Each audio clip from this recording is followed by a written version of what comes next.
खबर आपको दें कि इस्लामाबाद की मुकामी अदालत ने पीका एक्ट के तहत दर्ज मुकदमे में तर्जुमान पीटीआई रऊफ हसन और दीगर के जिस्मानी रिमांड पर फैसला महफूज कर लिया। तफसील जानते हैं। डॉन न्यूज़ के नुमाइंदे उमर मेहताब बर्नी हमारे साथ मौजूद हैं। उमर, बताइएगा मजीद क्या तफसीलात हैं? जी बिल्कुल, FIA की जानिब से तर्जुमान पीटीआई रऊफ हसन को ड्यूटी जज मुरीद अब्बास की अदालत में पेश किया गया और पीटीआई तर्जुमान रऊफ हसन को और दीगर मुल्जिमान को 3 रोजा जिस्मानी रिमांड मुकम्मल होने पर आज अदालत में पेश किया गया। दौरान समाअत पीटीआई वकील अली बुखारी की जानिब से जो है वो दलाइल दिए गए। इसके अलावा FIA प्रोसिक्यूटर ने मौक़िफ़ अपनाया कि रिकॉर्ड में रियासत मुखालिफ वीडियोस के ट्रांसक्रिप्ट लगाए गए हैं, फॉरेंसिक भी कराने हैं। मजीद रिकवरी के लिए मजीद 8 दिन का जिस्मानी रिमांड दरकार है। FIA प्रोसिक्यूटर ने कहा कि पीका एक्ट के तहत 30 दिन का रिमांड हासिल कर सकते हैं। जब तक मुल्जिमान की कस्टडी नहीं होगी तो हम इंक्वायरी कैसे करेंगे।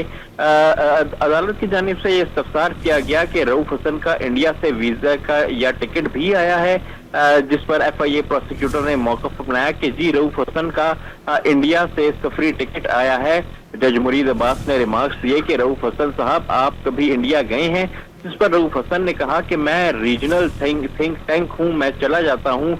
जज ने रऊफ हसन से इस्तफसार किया कि राहुल नामी बंदे के साथ आपकी चैट है, इसका इकरार करते हैं, जिस पर रऊफ हसन ने मौक़िफ़ अपनाया कि जी राहुल UK में रहता है और उसने गेस्ट स्पीकर के तौर पर मुझे बहरीन जो है वो बुलाया था। दिसंबर 2023 में बहरीन बुलाया गया था। मैं किंग कॉलेज लंदन का सीनियर फेलो जो है वो रहा हूँ।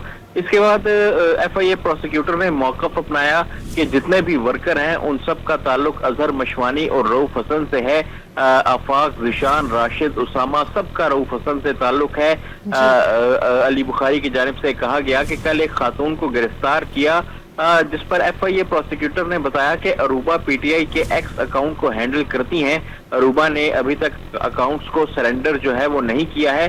दलाइल मुकम्मल होने के बाद अदालत की जानिब से रऊफ हसन और दीगर के जिस्मानी रिमांड पर फैसला महफूज कर लिया गया है। फैसला महफूज कर लिया गया। तफसील अपडेट करते उमर मेहताब बर्नी, आपका बहुत शुक्रिया।